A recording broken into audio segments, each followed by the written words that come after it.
Lo escuché por accidente. Eso es lo que me digo a mí misma cada vez que recuerdo esa noche. Que fue un accidente. Que no estaba espiando. Que simplemente me levanté a buscar un vaso de agua porque tenía la garganta seca, como siempre la tengo desde que me jubilé y dejé de hablar tanto durante el día. Pero la verdad es que me quedé quieta en el pasillo. Me quedé quieta y escuché. Y lo que escuché cambió todo. Mi nombre es Rosa Elena. Tengo 65 años. Durante 28 años trabajé como enfermera auxiliar y cuidadora de personas mayores. He visto morir a gente sola. He visto a familias pelear junto a una cama de hospital por cosas que no tenían nada que ver con el enfermo. He sostenido manos que ya no me reconocían. He aprendido a leer a las personas no por lo que dicen, sino por lo que hacen cuando creen que nadie las observa. Pensé que eso me protegería. Me equivoqué.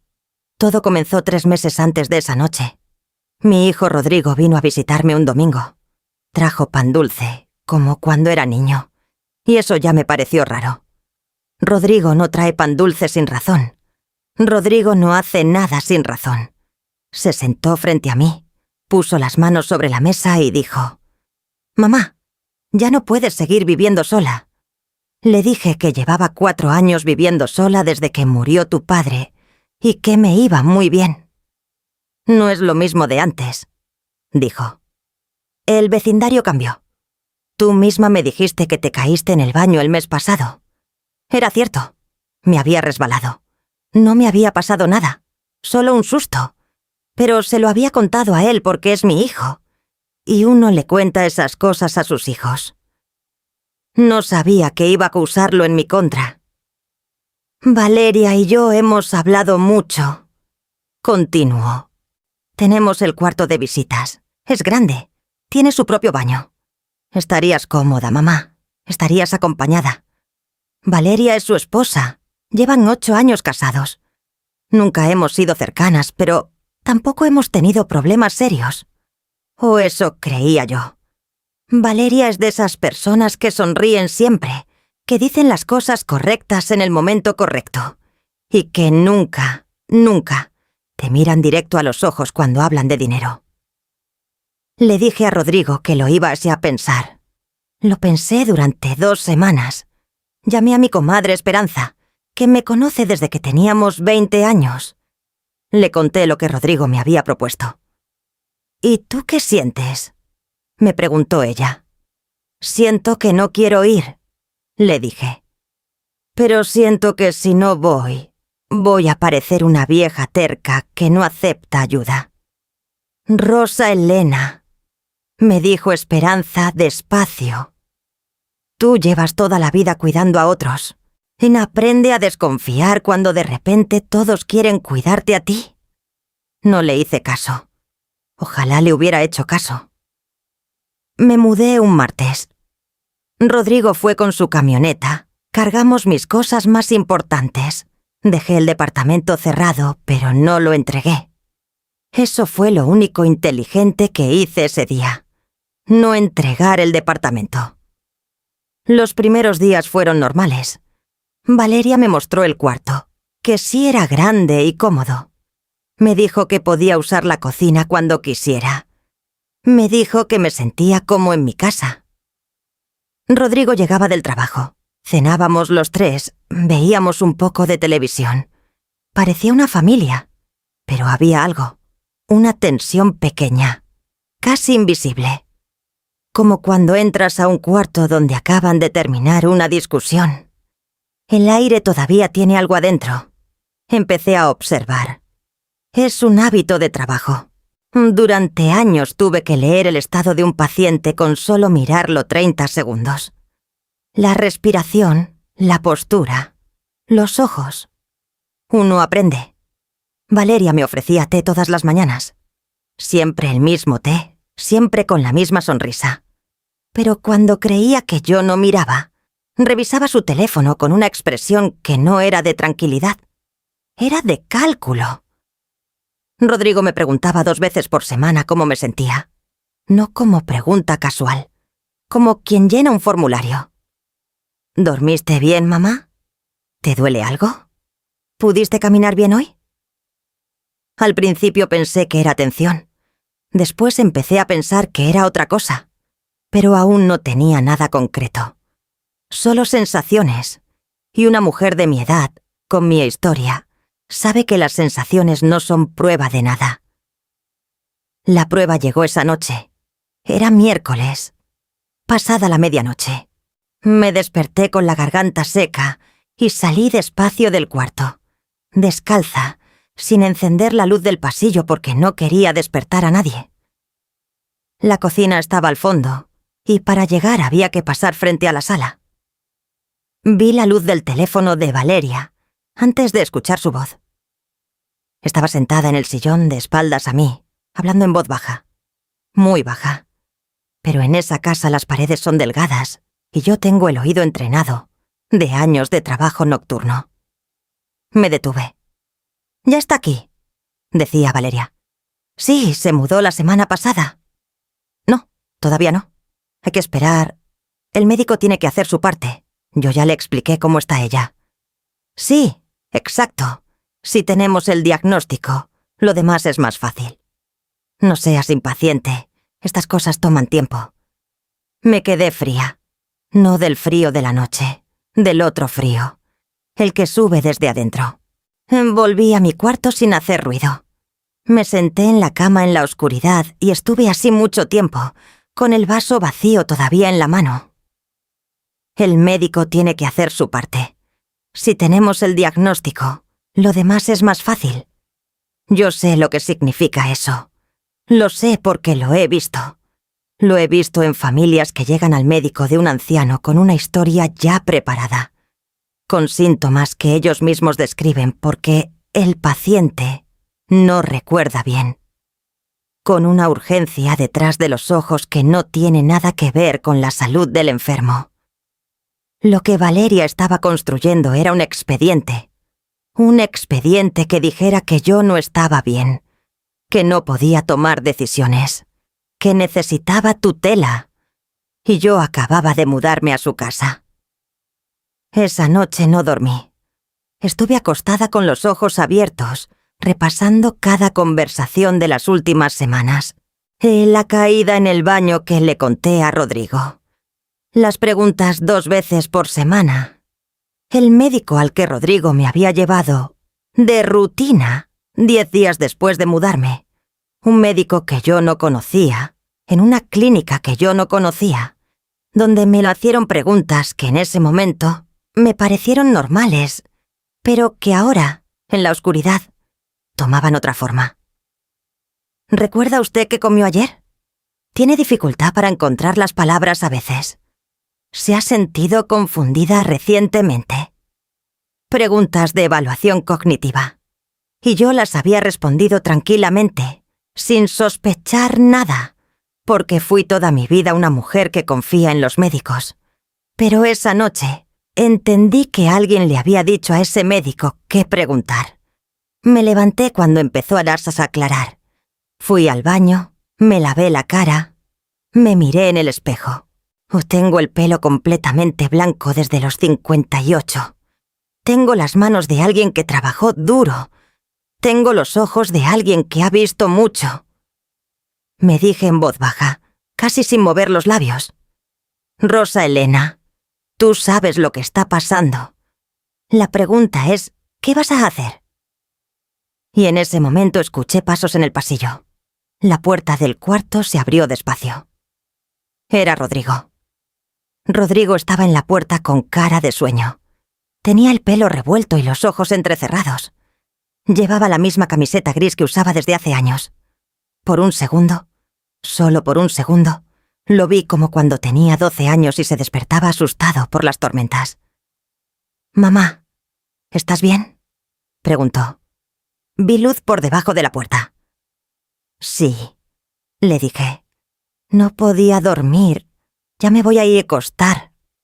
Me miró un momento más de lo necesario, como si estuviera buscando algo en mi cara.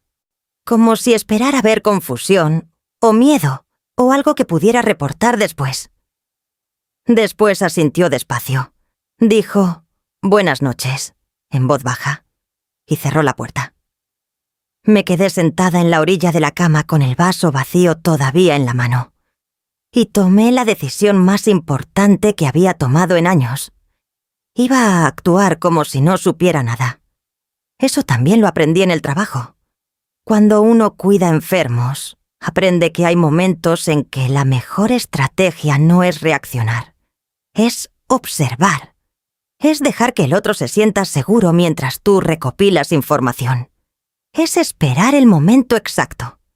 Los médicos lo llaman diagnóstico diferencial. Yo lo llamo no mostrar las cartas antes de tiempo. Esa mañana me levanté a las 7. Como siempre.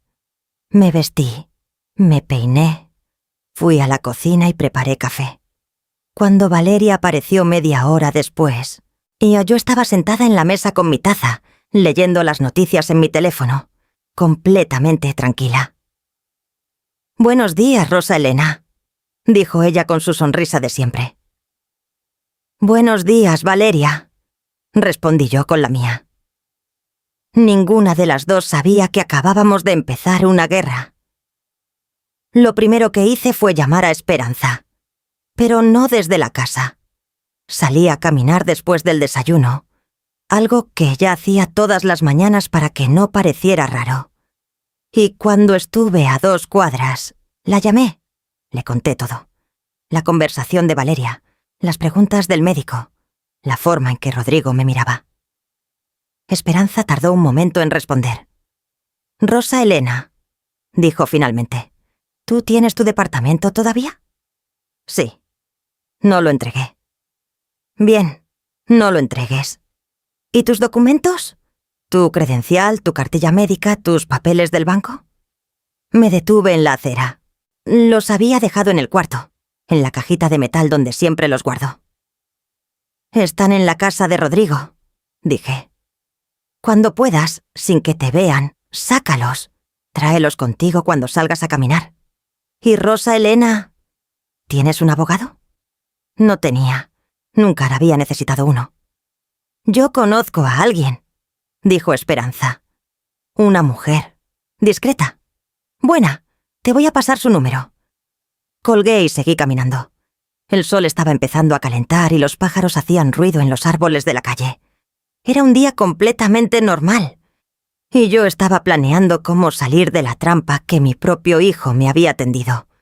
O que su esposa le había convencido de tenderme. Esa era la pregunta que todavía no podía responder. ¿Cuánto sabía Rodrigo? ¿Era él parte del plan? ¿O era también una pieza que Valeria estaba moviendo? Lo había conocido toda su vida y aún así no sabía la respuesta. Eso era lo que más me dolía.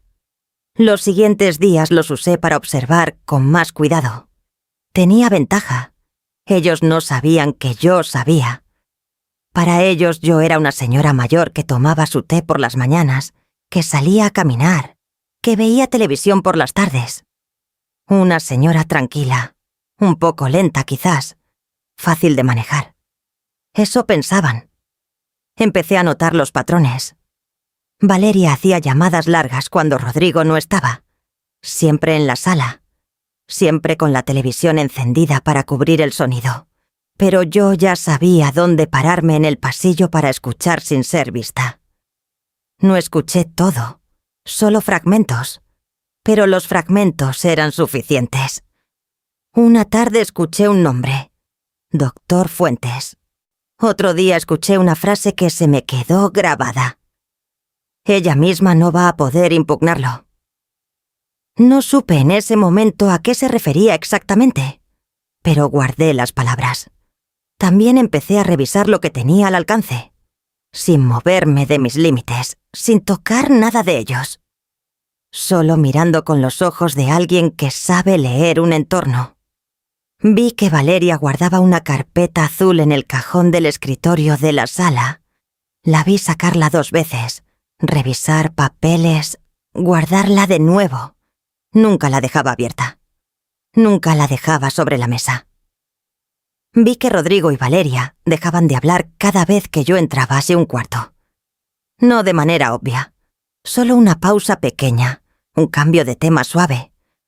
Lo suficiente para notar si uno está atento. Vi que el teléfono de Valeria nunca lo dejaba sin contraseña. Ni sobre la mesa, ni cargando en la cocina. Siempre en su mano o en su bolsillo. El jueves de esa semana, Rodrigo llegó del trabajo con una noticia. «Mamá, el doctor Fuentes tiene un espacio el próximo martes para hacerte unos estudios de seguimiento». Lo dijo con naturalidad, con esa naturalidad ensayada que yo ya reconocía. «¿Qué tipo de estudios?», pregunté. «De rutina, para tener un panorama completo de tu salud. Tú sabes que a nuestra edad es importante. A nuestra edad, como si él también tuviera 65 años. «Claro», dije. «Está bien». Sonreí. Él sonrió. Valeria, desde la cocina, no dijo nada, pero yo sentí que estaba escuchando. Esa noche escribí todo en un cuaderno pequeño que compré durante una de mis caminatas. Fechas, frases, nombres, observaciones. Lo guardé dentro de uno de mis zapatos de invierno, al fondo del closet. Nadie busca papeles en zapatos de invierno en plena temporada de calor. El viernes llamé al número que me había dado Esperanza. La abogada se llamaba Miriam. Tenía una voz tranquila, directa, sin rodeos. Le expliqué la situación en 15 minutos. Cuando terminé, hubo una pausa breve. «¿Usted tiene bienes a su nombre?», preguntó. «Un departamento y una cuenta de ahorros con lo que junté en 30 años de trabajo. ¿Alguno de esos bienes está en riesgo de ser transferido o intervenido?». «No lo sé todavía. Por eso la llamó». «Bien», dijo. «Lo primero que vamos a hacer es blindar lo que es suyo. Lo segundo es documentar lo que está pasando. Lo tercero, si hay base legal, es actuar. ¿Puede venir a verme?». Le dije que sí. Quedamos para el lunes, antes de la cita con el doctor Fuentes. Colgué y me quedé un momento con el teléfono en la mano y sentada en una banca del parque, viendo a unos niños jugar a lo lejos. Pensé en todas las personas mayores a las que había cuidado. Pensé en los que llegaban solos, sin familia, sin nadie que firmara por ellos. Pensé en los que llegaban con familia que firmaba demasiado rápido, con bolígrafos ya en la mano, antes de que el médico terminara de hablar. Siempre supe distinguir a unos de otros. Nunca pensé que un día yo iba a estar en esa cama. El fin de semana fue difícil de una manera que nadie hubiera notado desde afuera. Rodrigo estaba en casa. Comimos juntos, vimos una película el sábado por la noche. Valeria preparó su arroz con pollo que siempre quedaba bueno. Todo parecía normal. Pero yo estaba mirando a mi hijo y tratando de encontrar la respuesta a la pregunta que no me dejaba dormir. ¿Él sabe lo que están haciendo? El domingo en la tarde estábamos solos en la cocina. Valeria había salido así a hacer unas compras. Rodrigo estaba lavando los platos y yo estaba sentada en la mesa con un vaso de agua. Lo observé un momento. La forma en que fregaba, concentrado, con los hombros un poco tensos. Rodrigo siempre tuvo los hombros tensos cuando algo le pesaba. «¿Estás bien tú?», le pregunté. Se detuvo un segundo antes de responder. «Sí, mamá. ¿Por qué?». «Nada. Te noto cansado». «Es el trabajo», dijo. «Ya sabes cómo es». Siguió lavando. Yo seguí mirándolo. Y no supe. Todavía no supe. Esa noche, muy tarde, cuando la casa estaba completamente en silencio, me levanté despacio. Fui al escritorio de la sala con una pequeña linterna que traía en el bolsillo de la bata. La carpeta azul estaba en el cajón de siempre. Lo abrí con cuidado. La carpeta estaba ahí. La saqué, la abrí, enfoqué la linterna. El primer documento era una solicitud de evaluación psiquiátrica, con mi nombre, con mi fecha de nacimiento, con una lista de síntomas que yo nunca había reportado. Desorientación temporal, episodios de confusión, dificultad para manejar asuntos económicos. ¿Alguien había escrito eso sobre mí? ¿Alguien que me conocía? El segundo documento era algo que no esperaba. Era un poder notarial. Preliminar, sin firmar todavía. Pero con mi nombre como otorgante. Y con el nombre de Valeria como beneficiaria. Un poder notarial le daría a Valeria el control legal sobre mis bienes, mis decisiones médicas, mis cuentas.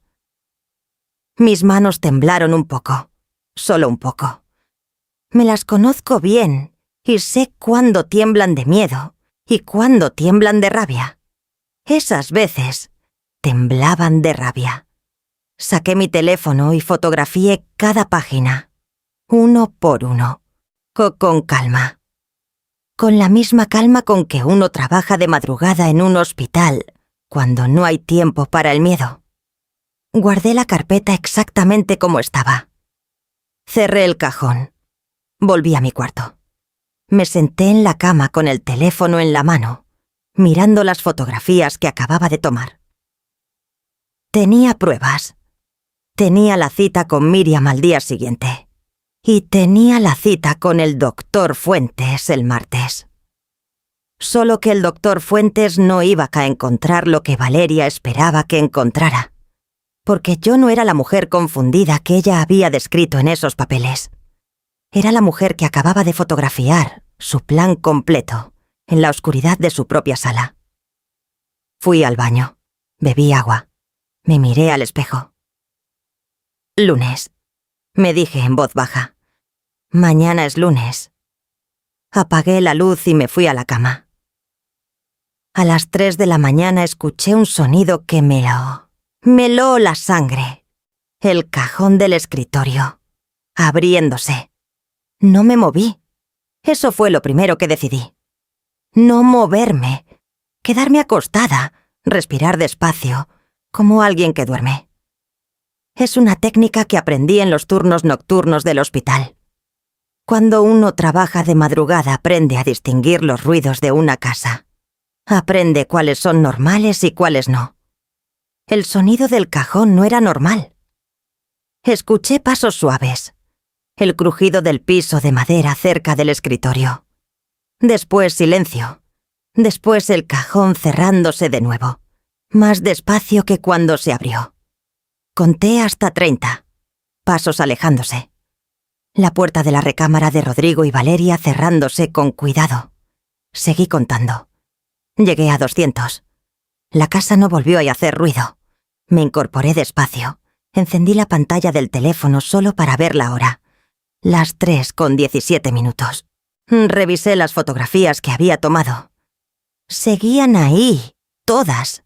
Las mandé por mensaje a Esperanza con una sola línea. Guárdalas.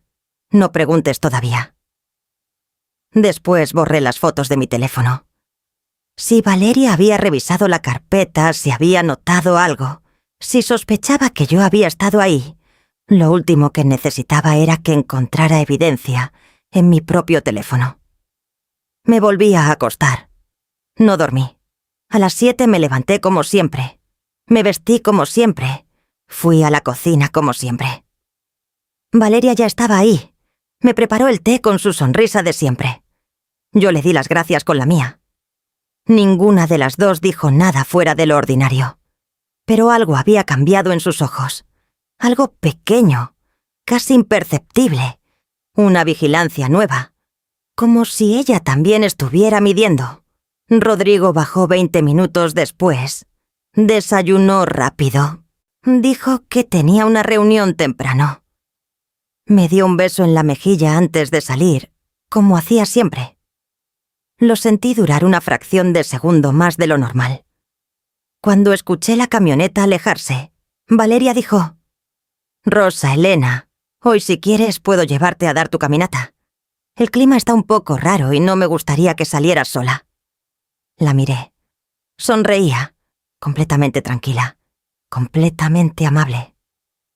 «Gracias, Valeria», dije, «pero prefiero ir sola. Ya sabes que ese es mi momento del día». Una pausa brevísima. «Claro», dijo, «como quieras». Salí a las 9. Caminé 3 cuadras en dirección al parque, como siempre. Pero en la segunda esquina doble a la derecha y tomé un taxi. La oficina de Miriam quedaba en el centro. Un edificio discreto, 3er piso, sin letrero llamativo en la puerta.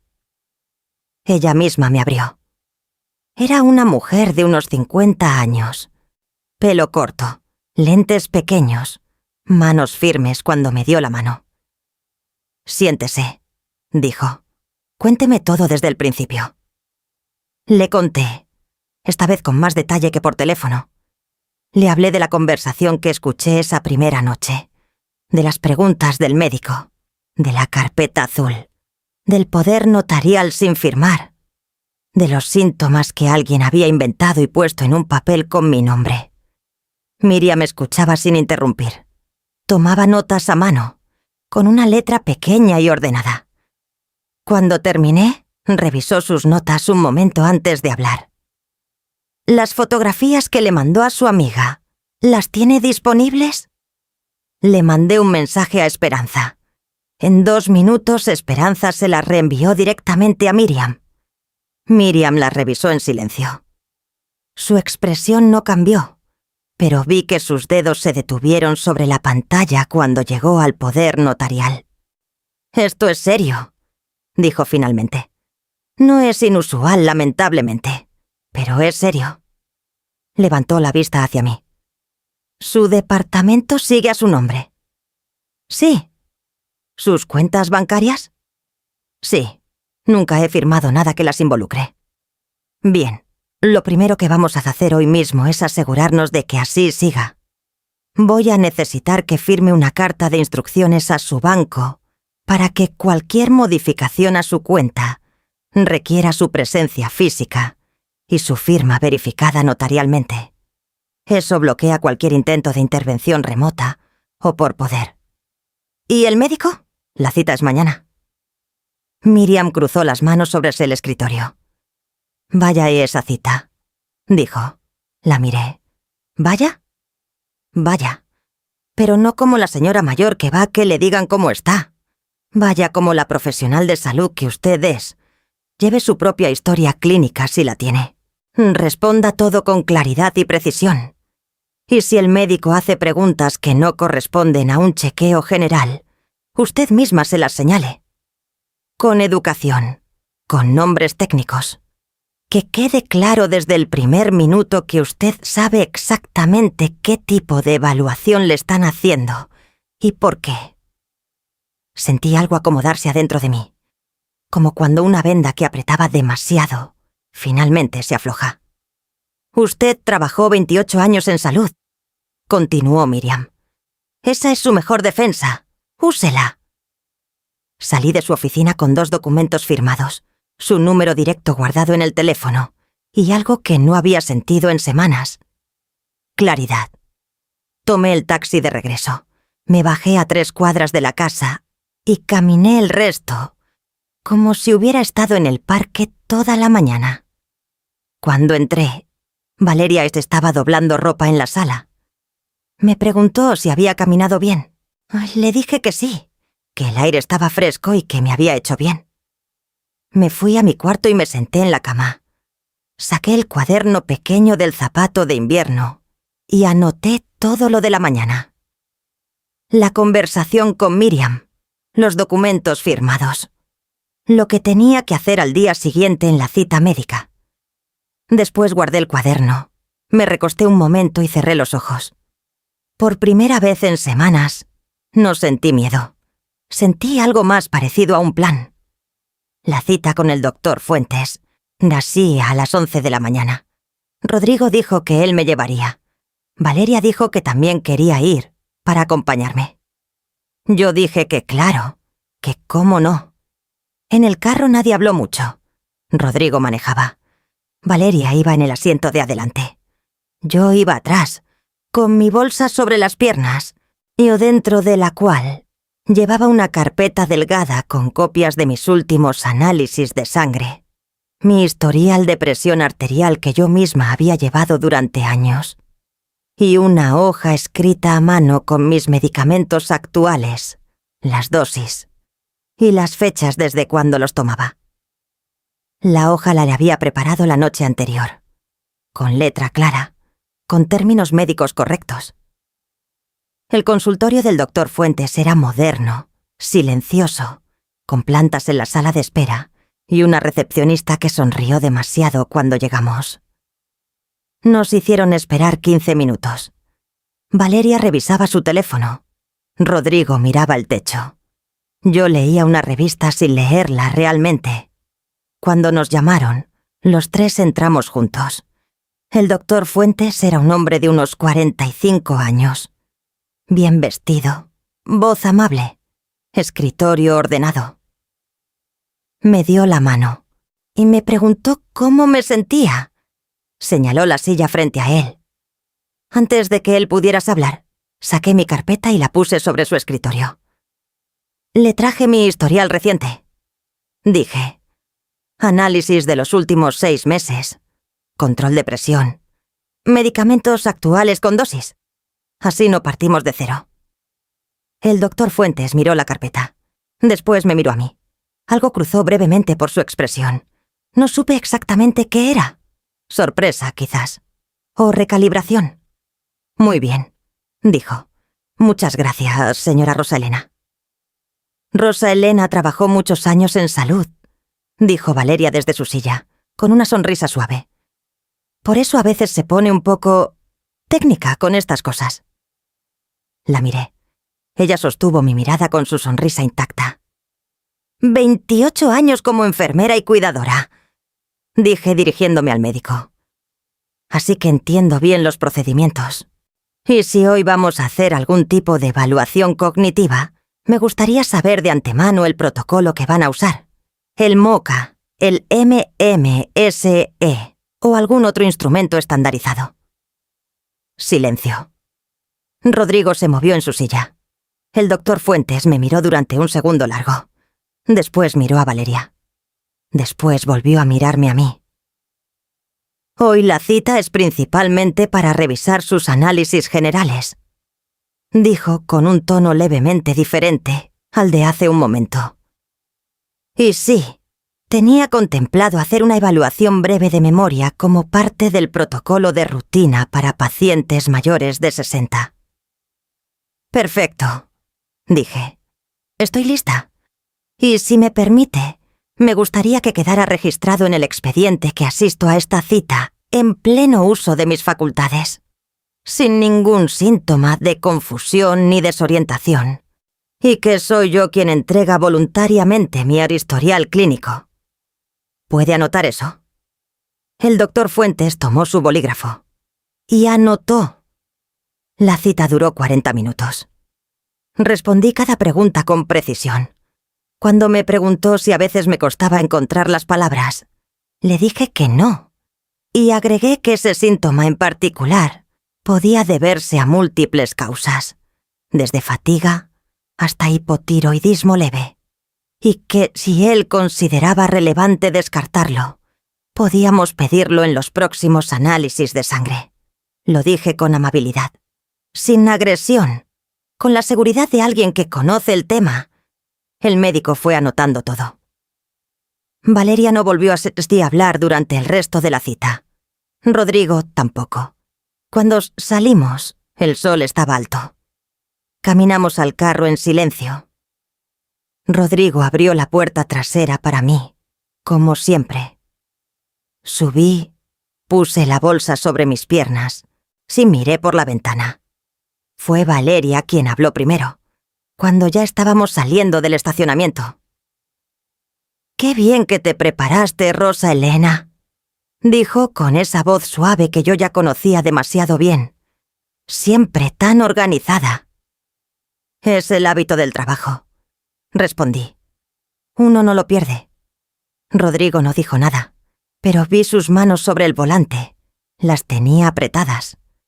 Esa tarde, mientras Valeria descansaba y Rodrigo estaba en su oficina del cuarto de arriba, yo salí al pequeño patio trasero de la casa con el pretexto de tomar aire.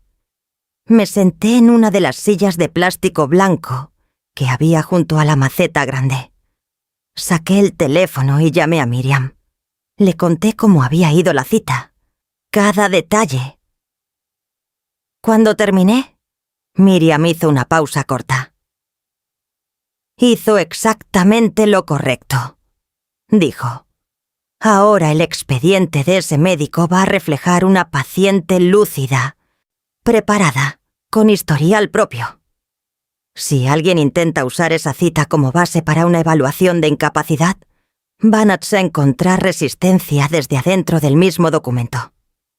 ¿Qué sigue?, pregunté. 2 cosas, dijo. Primera, necesito que consiga una copia del registro de su propiedad y de su cuenta bancaria, solo para confirmar que todo sigue limpio. Segunda, y esto es importante, Rosa Elena, ¿tiene usted alguien más, además de su amiga Esperanza, que pueda dar testimonio de su estado mental y su capacidad? Alguien que la conozca bien, que sea creíble, que no sea familia directa.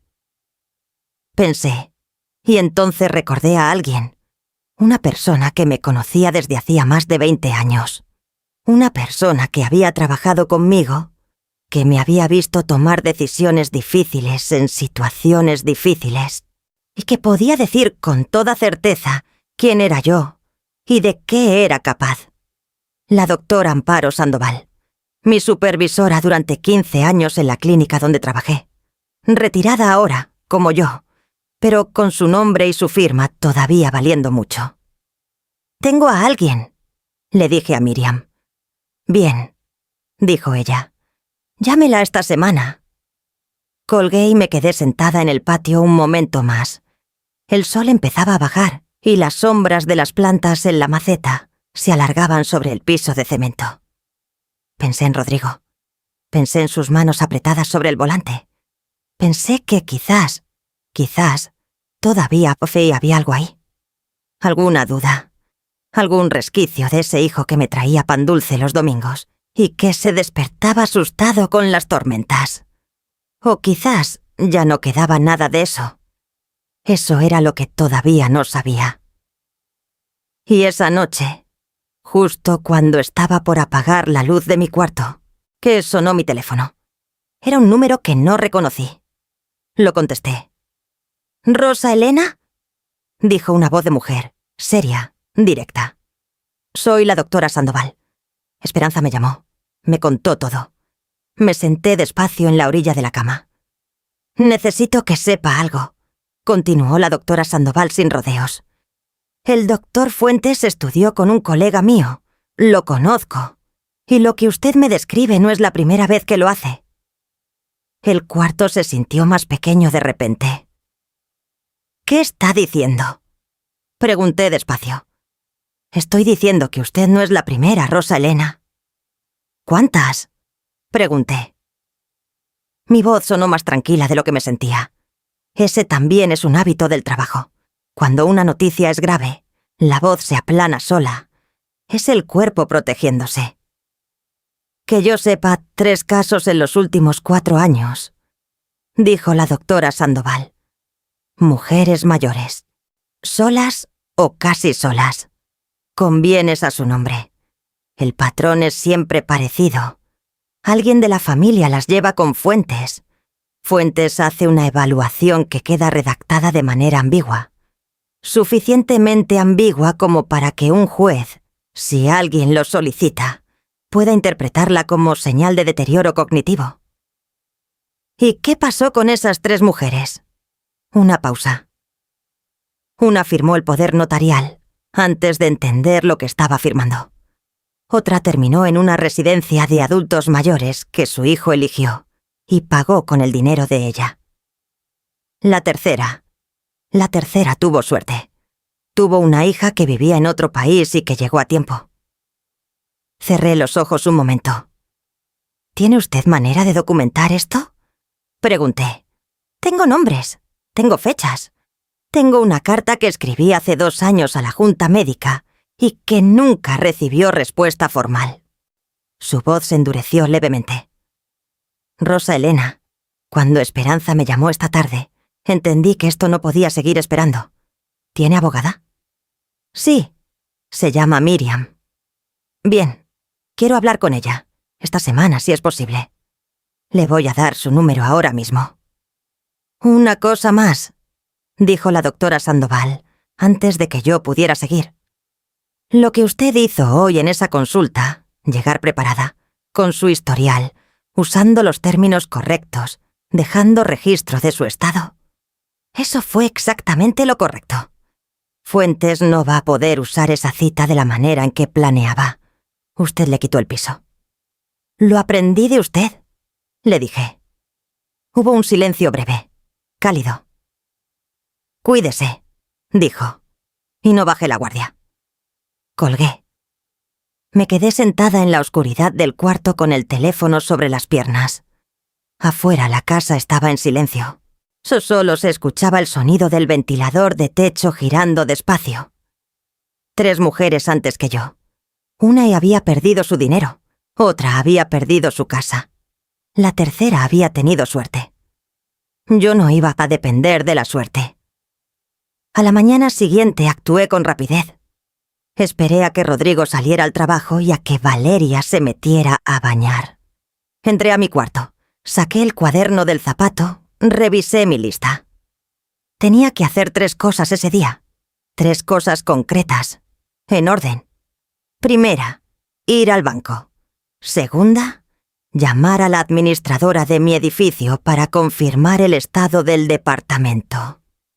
Tercera, reunirme con Miriam y pasarle el contacto de la doctora Sandoval. Salí a mi caminata de las 9 con la bolsa un poco más pesada que de costumbre.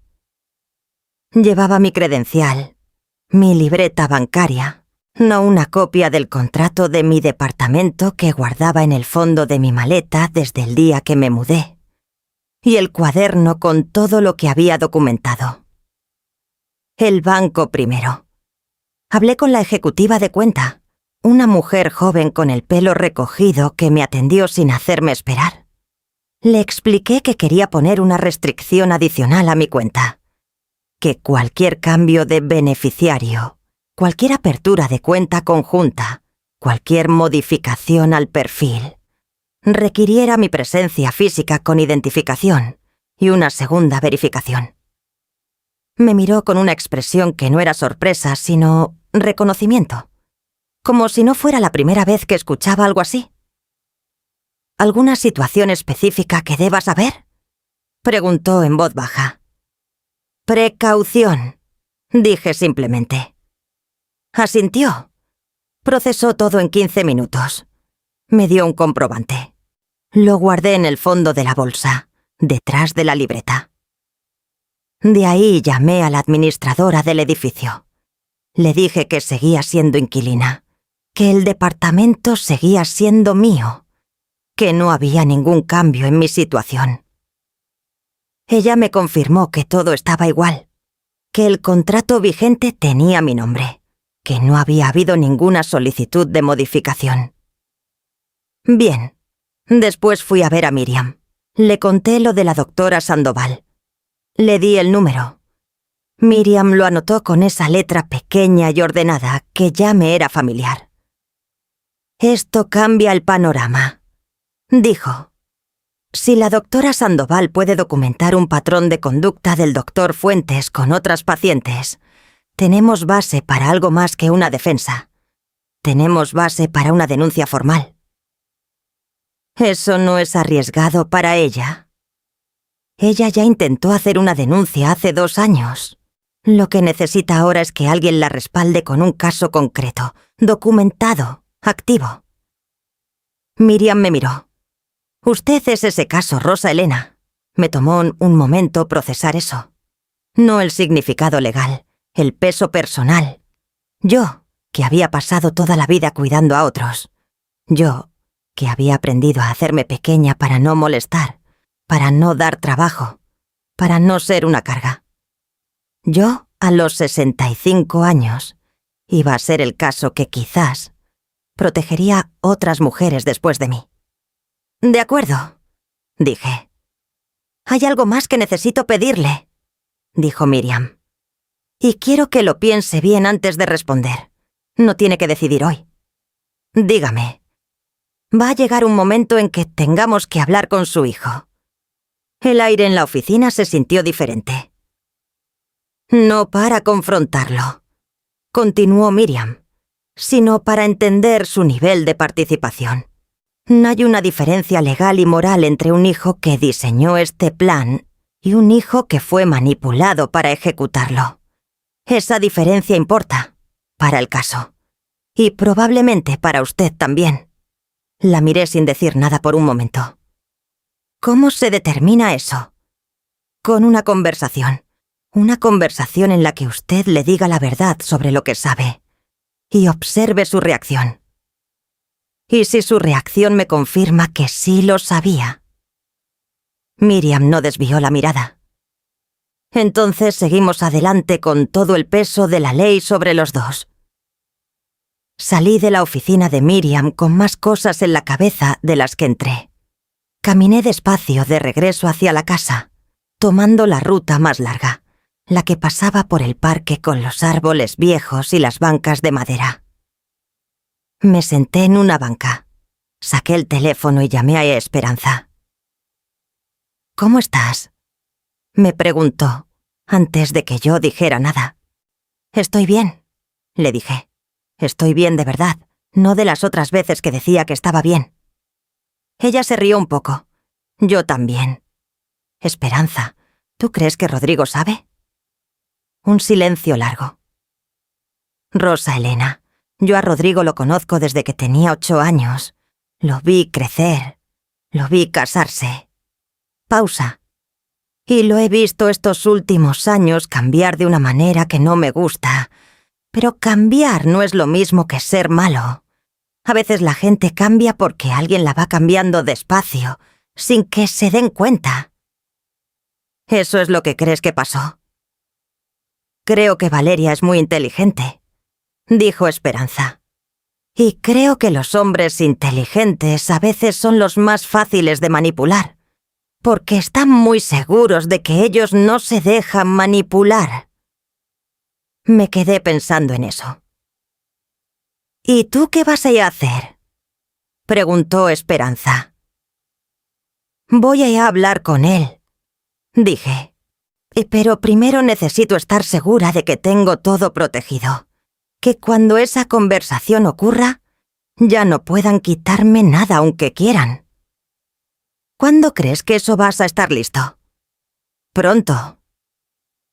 Esa noche en la cena, Valeria habló de un viaje que querías hacer con Rodrigo el mes siguiente. Un fin de semana largo, a una ciudad costera. Habló de hoteles, de restaurantes, de playas. Rodrigo asentía y sonreía. Yo comí mi sopa y los escuché. Antes de continuar, si esta historia te está llegando al fondo, dale like. Lo que viene en la siguiente parte cambia todo. En un momento dado, Valeria dijo, casi como de pasada: «Rosa Elena, ¿tú estarías cómoda unos días sola aquí mientras nosotros nos vamos? O si prefieres, podríamos ver opciones para que no estés sola». «Opciones para que no estés sola», lo dijo con dulzura. Con esa dulzura precisa que usa cuando quiere que algo parezca consideración, y es otra cosa completamente. «Estaré perfectamente bien», dije. «Ya estuve 4 años sola. Unos días no son nada». Valeria sonrió. Rodrigo miró su plato. Después de cenar me fui a mi cuarto temprano, con el pretexto de que estaba cansada. Me senté en la cama y abrí el cuaderno. Escribí la fecha. Escribí la frase de Valeria, textualmente. Escribí la hora. Escribí que Rodrigo había mirado su plato. Todo quedaba registrado. 2 días después llegó un mensaje de Miriam. 3 palabras. «Llámeme. Es urgente». La llamé de inmediato, desde el parque, en la banca de siempre. «La doctora Sandoval», Habló con una colega suya que trabaja actualmente en la misma clínica que el doctor Fuentes, dijo Miriam sin preámbulo. Esa colega confirmó algo que necesitamos que usted sepa. Dígame. El doctor Fuentes tiene una cita agendada la próxima semana para hablar con un notario. El expediente que va a presentar incluye el nombre de usted. Se me heló algo en el pecho. ¿Para qué?, pregunté, aunque ya sabía la respuesta. Para respaldar una solicitud de tutela voluntaria. Alguien va a presentarla. Alguien que tiene acceso a ese expediente y que ya tiene preparado el poder notarial. Valeria, dije, casi con certeza. Pero Rosa Elena, escúcheme bien. Para que esa solicitud prospere, necesita su firma. O necesita que un juez determine que usted no está en condiciones de negarse a firmar. Ninguna de las dos cosas va a ocurrir si actuamos antes. ¿Cuánto tiempo tenemos? La cita del notario es el jueves. Hoy es lunes. 3 días. Cerré los ojos un segundo. El sol daba en mi cara. Los pájaros seguían haciendo ruido en los árboles. ¿Qué necesita de mí?, pregunté. Necesito que venga hoy a firmar 2 documentos. Uno es una declaración notariada de su plena capacidad, con respaldo de la doctora Sandoval. El otro es una carta formal de retiro de consentimiento para cualquier procedimiento médico o legal iniciado en su nombre sin su conocimiento. Voy en 1 hora. Y Rosa Elena, dijo Miriam, con un tono levemente diferente. Esta noche, si puede, tenga esa conversación con su hijo, antes del jueves. Colgué. Me quedé sentada en la banca un momento más. 3 días, 38 años siendo la madre de ese hombre. 8 años viendo cómo Valeria lo iba cambiando despacio. 3 meses viviendo en esa casa con los ojos abiertos y la boca cerrada. Todo iba a resolverse en 3 días. Esa noche esperé a que Valeria dijera que se iba a dormir temprano porque le dolía la cabeza. Lo dijo a las 9:30. Subió las escaleras. Se cerró la puerta.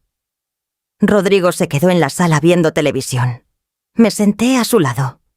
Estuvimos 5 minutos en silencio, con el televisor encendido, como tantas otras noches de su infancia, cuando yo llegaba del turno nocturno y me sentaba con él, aunque los dos estuviéramos cansados.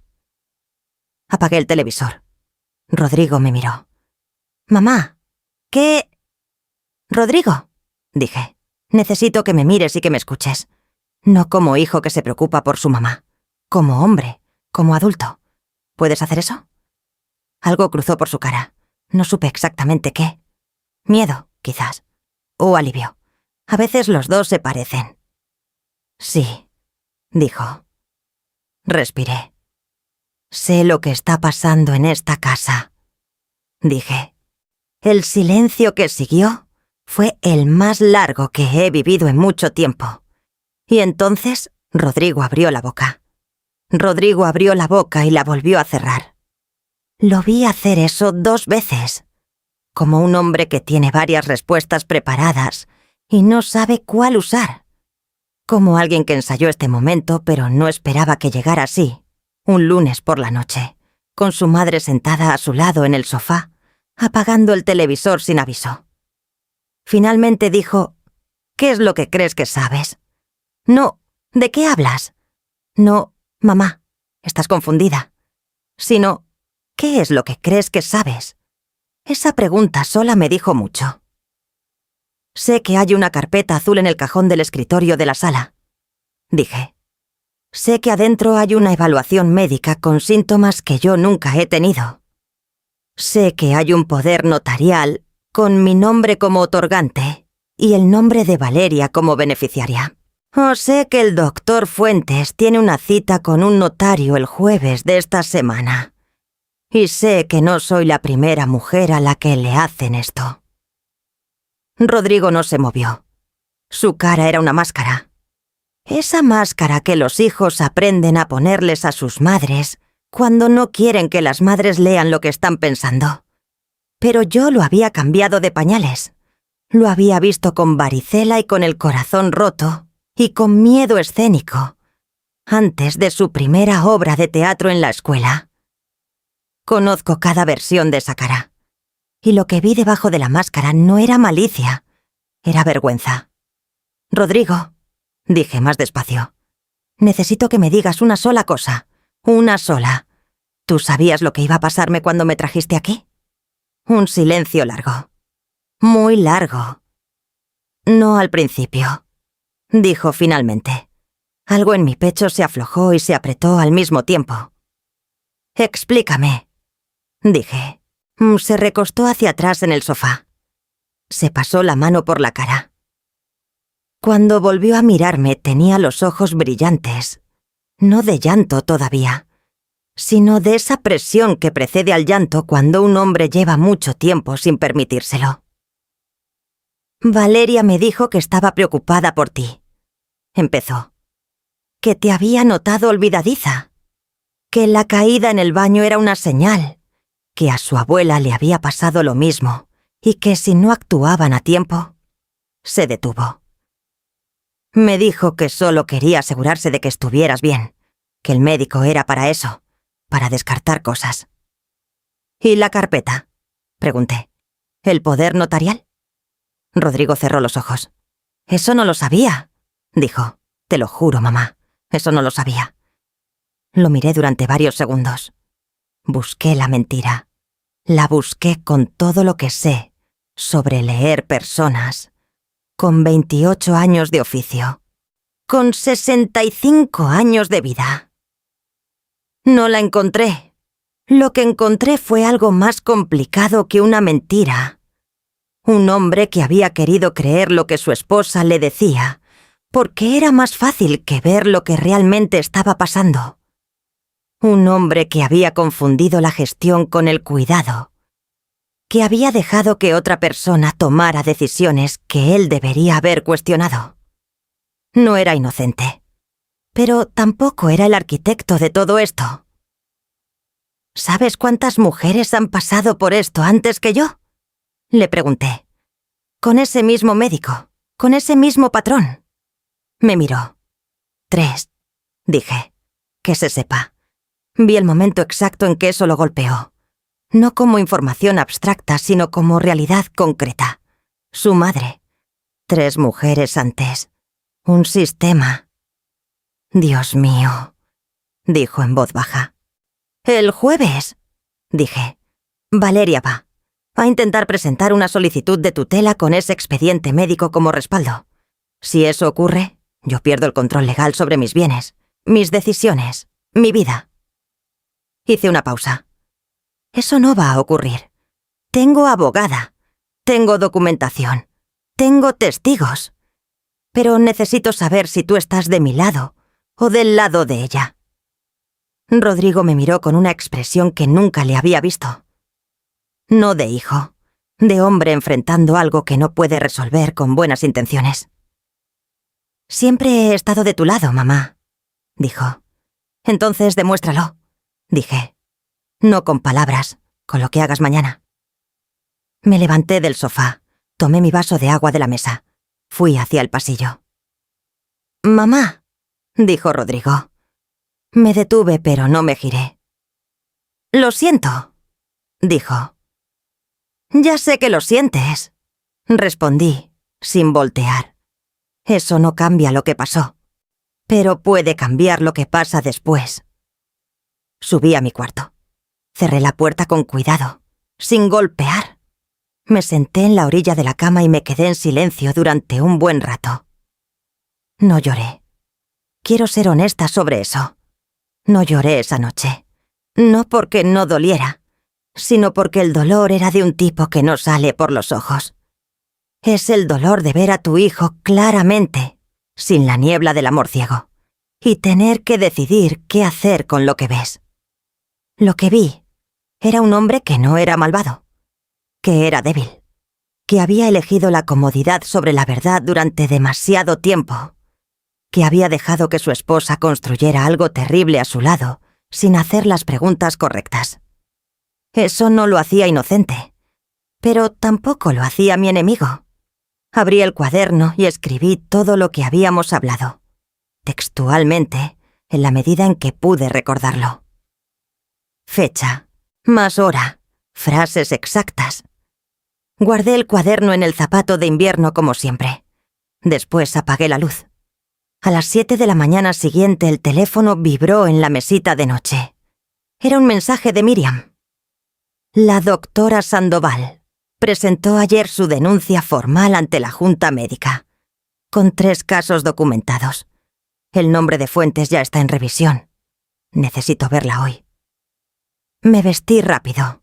Bajé a la cocina. Rodrigo ya estaba ahí, sentado en la mesa con un café que claramente llevaba un rato sin tomar. Tenía la misma ropa que ayer. No había dormido. Valeria no había bajado todavía. Me miró cuando entré. Yo lo miré a él. ¿Puedes llevarme a una cita esta mañana?, le pregunté. Algo cruzó por su cara. Alivio, creo. La posibilidad de hacer algo concreto. Sí, dijo. ¿A dónde? Te doy la dirección en el carro. Valeria bajó cuando yo estaba terminando mi café. Nos miró a los dos con esa capacidad que tiene para leer el aire de un cuarto en 2 segundos. Su sonrisa tardó una fracción más de lo normal en aparecer. ¿Van a salir?, preguntó. Rodrigo me va a llevar a una diligencia, dije. No tardamos. ¿Qué tipo de diligencia?, preguntó, con la voz todavía suave, todavía amable. Personal, dije. La miré directo a los ojos mientras lo decía. Era la primera vez en 3 meses que lo hacía sin el filtro de la estrategia. Sin calcular, solo mirándola y dejando que ella viera que yo sabía. Valeria sostuvo mi mirada un segundo. Después sonrió. Claro, dijo, con confianza. En el carro, Rodrigo manejó en silencio los primeros minutos. Yo le di la dirección de Miriam, y él la puso en el GPS, sin preguntar nada. A mitad del camino habló. ¿Es una abogada?, preguntó. Sí. ¿Desde cuándo la tienes? Desde hace 2 semanas. Asintió despacio, procesando. ¿Qué va a pasar?, preguntó. Va a pasar lo que tenga que pasar, dije.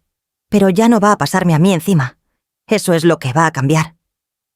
Rodrigo estacionó frente al edificio. No apagó el motor de inmediato.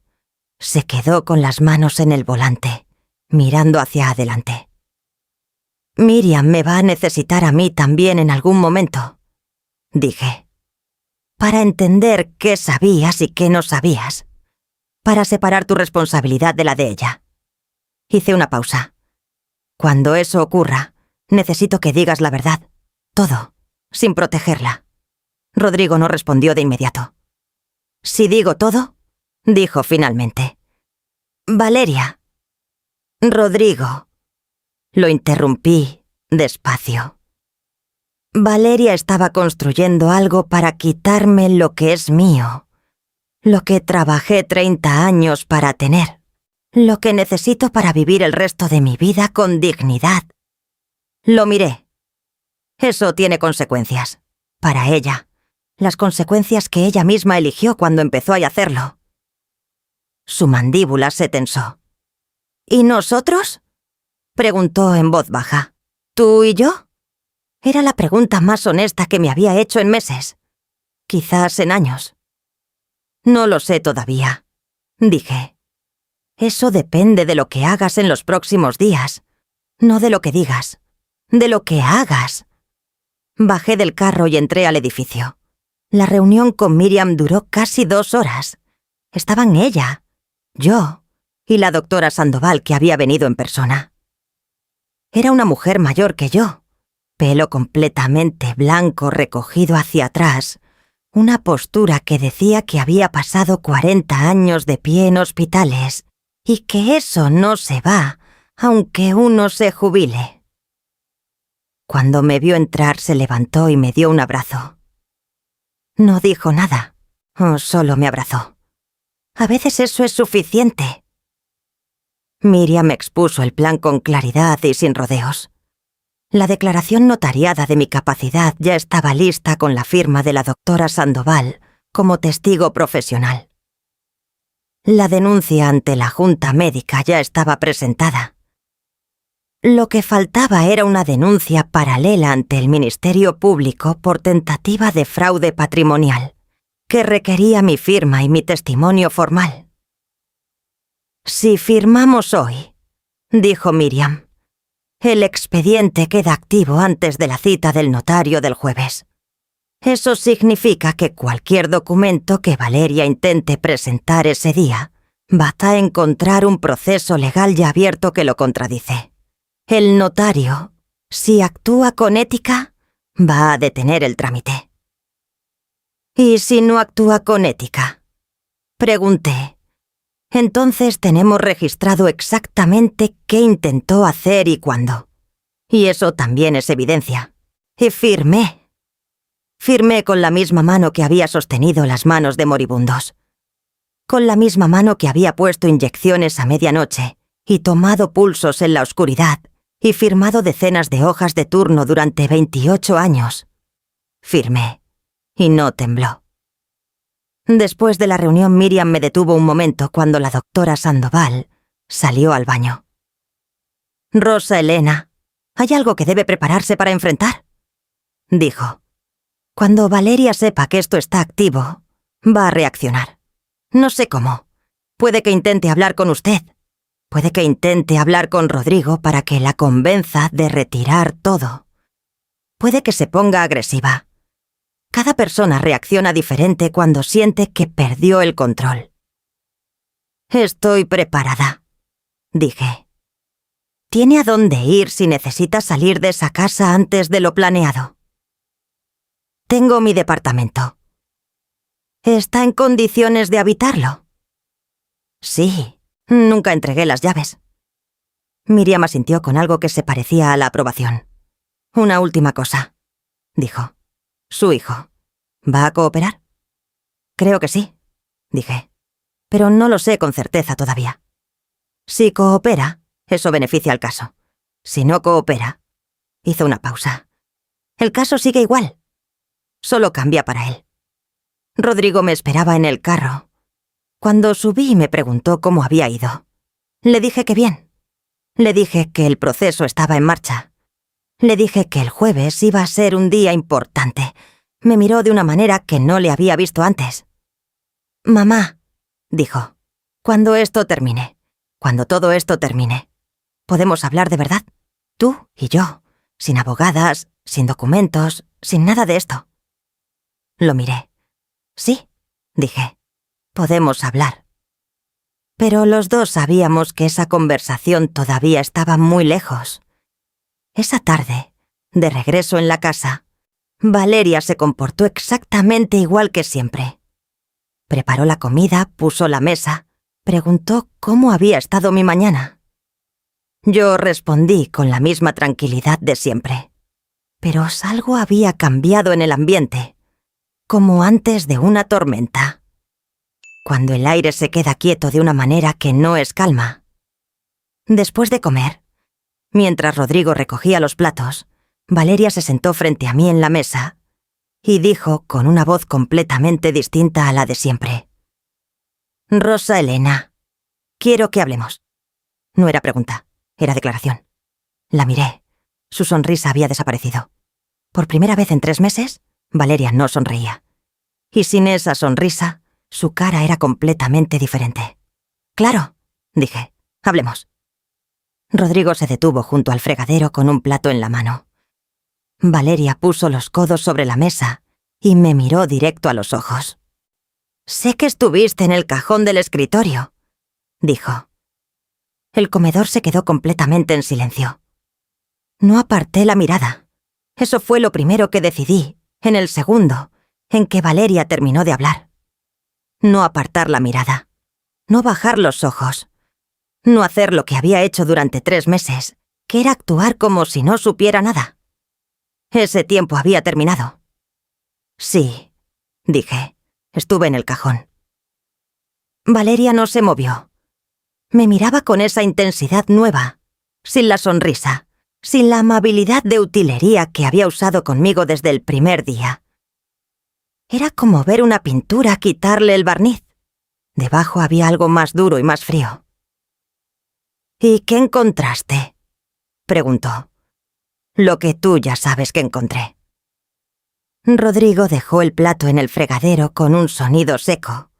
Se giró hacia nosotras. Su cara era la de un hombre que lleva horas esperando una conversación que temía y que finalmente llegó. «Valeria», dijo. «No», dijo ella sin mirarle. «Deja que tu madre y yo terminemos». «Valeria», repitió él, con más peso esta vez. Ella giró la cabeza hacia él. Algo pasó entre los dos en ese segundo. Una comunicación sin palabras del tipo que solo existe entre personas que llevan años aprendiendo a leerse. Vi el momento exacto en que Valeria entendió que Rodrigo no estaba de su lado esta vez. Su mandíbula se tensó ligeramente. Después volvió a mirarme a mí. «No tienes idea de lo que es vivir con la preocupación de que algo te pase», dijo, y su voz había cambiado otra vez. Ahora era más suave, más razonada, como alguien que cambia de estrategia en tiempo real. Rodrigo se desvela, se preocupa. Yo solo quería asegurarme de que si algo ocurría, hubiera un plan. «Un plan», repetí. «Sí, un plan, para protegerte». «Valeria», dije despacio, con la misma voz que usaba cuando le explicaba ella a una familia lo que realmente decía el diagnóstico del médico cuando ellos no querían entenderlo. «Yo pasé 28 años trabajando con personas mayores. He visto ese plan antes. Sé exactamente cómo funciona y para qué sirve. Y no es para protegerme a mí». Silencio. «¿Los síntomas que escribiste en ese expediente?», continué. «La desorientación, la confusión, la dificultad para manejar asuntos económicos. Ninguno de esos síntomas los he tenido. Los inventaste. O le pediste a alguien que los inventara». «El doctor Fuentes es un profesional», dijo Valeria. «El doctor Fuentes tiene una denuncia abierta ante la Junta Médica desde ayer», dije. «Y por 3 casos anteriores al mío, con el mismo patrón». El color de la cara de Valeria cambió. No mucho, pero lo suficiente. «¿Qué hiciste?», dijo muy despacio. «Lo que debí haber hecho desde el primer día que escuché tu conversación telefónica en la sala», dije. «Protegerme». Rodrigo se sentó en la silla que quedaba entre las dos. No dijo nada todavía. Solo se sentó con las manos sobre la mesa, mirando el mantel. Valeria tardó varios segundos en volver a hablar. Cuando lo hizo, su voz tenía una textura diferente, menos control, más bordes. «Todo lo que hice fue por esta familia», dijo. «Por Rodrigo. Porque si a ti te pasa algo, si un día no puedes valerte sola, alguien tiene que tener la autoridad para actuar. Eso es responsabilidad. No es un crimen. El poder notarial no es responsabilidad», dije. «Es control. Hay una diferencia. Y tú la conoces perfectamente». «¿Y qué vas a hacer?», preguntó. Ya no había dulzura en su voz. Solo la pregunta directa, sin envoltura. «¿Demandarnos? ¿A tu propio hijo?». Sentí el peso de esa pregunta.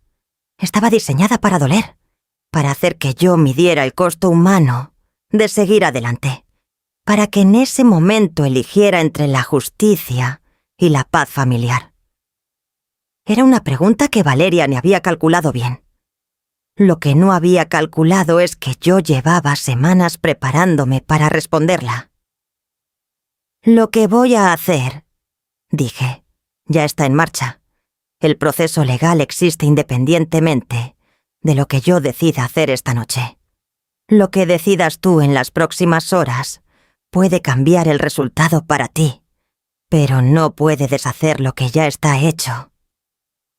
Valeria me miró durante un momento largo. Después miró a Rodrigo. ¿Tú sabías esto?, le preguntó. Y ahora sí había algo distinto en su voz. No el control calculado de siempre. Algo más parecido al miedo. Rodrigo levantó la vista del mantel. «Sí», dijo. Una sola palabra, pero cayó en el comedor como algo muy pesado. «Rodrigo», dijo Valeria, y ahora su voz había bajado de tono. Se había vuelto íntima, apelando a algo entre ellos que yo no veía pero que sentía. Todo lo que hice fue pensando en nosotros, en nuestro futuro. Tú lo sabes. «Lo que sé», dijo Rodrigo con una voz que yo no le conocía, una voz cansada y firme al mismo tiempo. «Es que mi madre tiene razón, y que yo debí haber hecho las preguntas correctas mucho antes». Valeria lo miró durante varios segundos. Después se levantó de la mesa. No dijo nada más. Tomó su teléfono de la encimera de la cocina y subió las escaleras. Sus pasos en los escalones eran lo único que se escuchaba en la casa. Rodrigo y yo nos quedamos solos en el comedor. Pasó un momento antes de que alguno de los dos hablara. «¿Estás bien?», me preguntó. «Sí», dije. «¿Qué va a pasar ahora?». «Eso depende en parte de ella», dije. «Si el jueves no se presenta con ese notario, si coopera con el proceso, si hay voluntad de resolver esto sin un juicio largo, las consecuencias pueden ser distintas. Pero eso es una decisión que ella tiene que tomar». «¿Y si no la toma?». «Entonces el proceso sigue, y llega hasta donde tenga que llegar». Rodrigo asintió despacio. Se veía como alguien que acaba de entender que una parte de su vida, tal como la conocía, terminó esta noche. Y que lo que venga después va a ser diferente en maneras que todavía no puede calcular. Lo entendía. Yo también había tenido esa sensación. La había tenido la noche que escuché a Valeria en la sala y me quedé parada en el pasillo con la garganta seca y el vaso vacío en la mano. Si estás escuchando esta historia desde un país cuyo nombre lleva la letra E, suscríbete. Y déjame en los comentarios tu país. Quiero ver cuántas mujeres estamos aquí, todavía aprendiendo a decir basta. Esa noche dormí con la maleta medio hecha debajo de la cama. No porque tuviera miedo, sino porque quería estar lista. Porque había aprendido en estas semanas que la preparación no es pesimismo. Es en respeto por uno mismo. Es decirle al mundo: yo también cuento. Mi tiempo también importa. Mi seguridad también merece planificación. El miércoles por la mañana, Miriam me llamó temprano. «Valeria contrató un abogado ayer por la tarde», me dijo. «Lo que significa que está tomando esto en serio. También significa que probablemente vaya a intentar negociar antes del jueves». «¿Negociar qué?». «Que usted retire la denuncia a cambio de que ella retire el proceso del poder notarial». Lo pensé un momento. «¿Qué me recomienda usted?». «Le recomiendo que no retire nada todavía», dijo Miriam.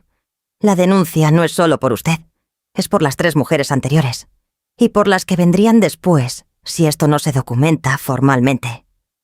«De acuerdo», dije. «Rosa Elena, una cosa más. ¿Sigue queriendo quedarse en esa casa hasta que esto se resuelva?». Miré a mi alrededor. El cuarto ordenado. La cajita de metal con mis documentos ya guardada en la maleta. Los zapatos de invierno en el closet, vacíos ya. Sin el cuaderno adentro porque el cuaderno estaba ahora en la bolsa de Miriam como parte del expediente. «No», dije. «Creo que ya es tiempo de irme». «¿Tiene todo lo que necesita?». «Sí». «Entonces váyase hoy», dijo. «No mañana, hoy». Bajé con la maleta hasta las 11 de la mañana. Rodrigo estaba en casa, trabajando desde su cuarto. Valeria no estaba. Su carro no estaba en la cochera. Rodrigo bajó cuando escuchó el ruido de la maleta en las escaleras. Me miró desde el pasillo. No dijo: «¿A dónde vas?». Creo que lo sabía. Creo que en el fondo lo había sabido desde el lunes por la noche. ¿Necesitas que te lleve?, preguntó. No, dije. Ya llamé un taxi. Asintió. Nos quedamos de pie en el pasillo de su casa, mi hijo y yo, con una maleta entre los dos y 38 años de historia, que ninguno de los dos sabía bien cómo sostener en ese momento. «¡Mamá!», dijo con esa voz de cuando tenía 12 años y se despertaba con las tormentas. «Lo siento». «Ya lo sé», dije. «¿Podemos...? ¿Vas a dejarme?» «Rodrigo», lo interrumpí, con suavidad. «Yo te quiero. Eso no cambia. Pero lo que pasó en esta casa no puede quedar sin nombre solo porque duele nombrarlo. Necesito que entiendas eso». «Lo entiendo», dijo. «Y necesito tiempo», dije. «Los dos necesitamos tiempo». Me dio un abrazo. Largo. Torpe. Del tipo que dan los hijos cuando no saben qué más hacer con el cuerpo, mientras el corazón procesa algo demasiado grande. Lo dejé abrazarme. Después tomé mi maleta y salí. El taxi llegó en 4 minutos. Metí la maleta en el maletero, subí, di la dirección de mi departamento. Mientras el carro avanzaba por las calles, vi por la ventana los árboles, la gente caminando, los niños saliendo de una escuela cercana con las mochilas rebotando en la espalda. La vida normal de un miércoles normal. Yo me estaba yendo de la trampa que mi propio hijo y su esposa me habían tendido, y me iba entera. Con mis documentos, con mi dignidad, con un proceso legal en marcha y una abogada que sabía lo que hacía. Me iba entera. Eso era lo que importaba. Mi departamento olía cerrado, como siempre huelen los lugares cuando uno se ausenta. Abrí las ventanas. Dejé que entrara el aire. Puse la maleta en el cuarto. La abrí. Empecé a sacar mis cosas. La cajita de metal primero. La puse sobre el tocador. La abrí. Mis documentos adentro. Todos en orden. Todos en su lugar. Después llamé a Esperanza. Cuando contestó y escuchó mi voz, dijo: «¿Estás en tu casa?» «Sí», dije. Escuché algo que podría haber sido un suspiro o podría haber sido alivio. «Voy para allá», dijo. «En 20 minutos estoy». «Trae algo de comer», le dije. «No he desayunado bien». Se rió. Yo también me reí. Y fue la primera vez que me reí de verdad en 3 meses. El jueves, Valeria no fue a la cita con el notario. Miriam me lo confirmó esa tarde con un mensaje breve. «No se presentó. El proceso sigue activo. Hablamos mañana». No sentí triunfo cuando leí ese mensaje. Eso también quiero decirlo con honestidad. No hubo celebración, no hubo ese momento de puño apretado que uno ve en las películas. Hubo algo más tranquilo y más pesado. La sensación de que algo difícil había ocurrido y que las consecuencias todavía estaban desplegándose y que iban a seguir desplegándose durante meses. Pero hubo algo más. También. Una certeza. La certeza de que yo había estado exactamente donde debía estar, haciendo exactamente lo que debía hacer, sin rendirme cuando habría sido más fácil rendirse. A los 65 años, después de 28 años cuidando a otros, después de toda una vida aprendiendo a hacerme pequeña para no molestar, me había negado a desaparecer. Y eso nadie me lo podía quitar.